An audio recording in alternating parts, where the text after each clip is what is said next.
تازه چشم به جهان گشوده اند، اما آرزوی دیدن مادرشان هرگز تحقق نخواهد یافت. مادران این دو کودک در حمله روز سه‌شنبه افراد مسلح بر یک زایشگاه در غرب کابل کشته شدند. از دوری مادرانشان چیغ میکشند، اما بیخبر از این که مادرانشان به دل خاک رفتند. اما این رخ دیگر همدردی و روش انسانی است.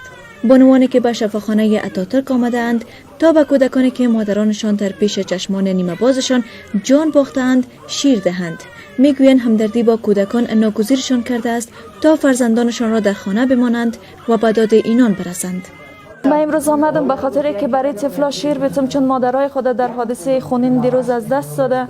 من خودم یک طفل 4 ماه دارم، اونا رو در خانه گذاشتم، آمدم برای اینا که یک حس مادرانه رو برای اینا بیتم، برشان شیر بیتم. و واقعا جگرخون هستم که چرا در حق کودکان ما همچون جنایت رو روا داشتن. به این کودک از میان 20 کودک بازمانده همین نامش یگانه نشانی به جا مانده از مادرش است. خدیجه بانوی که چند روز پیش از حمله در این شفاخانه کودکش را به دنیا آورده بود، با شروع حمله با کودکش از شفاخانه فرار کرد، خود و کودکش را نجات داد.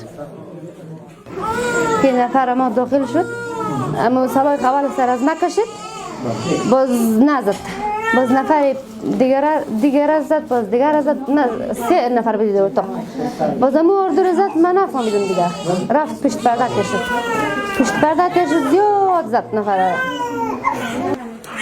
از حمله روز سه‌شنبه 20 کودک به این شفاخانه آورده شده بودند. از این میان یکی از این کودکان از سوی مهاجمان زخمی شده بود. و تعداد 20 طفل نوزاد به شفاخانه اتاتورک ریفر نمودند. که از جمله یک طفل که مشکل ارتوپدی به شفاخانه سرطان مراقبتی ریفر شد، 19 طفل در وارد نوزاد ما تحت مراقبت است، بسترش کردیم. برای نگهداری از این کودکان یتیم، نه تنها که بستگانشان، بل حتی افرادی که هیچ پیوندی با آنان ندارند لحظه شماری میکنند. با این وجود هنوز روشن نیست که سرنوشت این کودکان چه خواهد شد.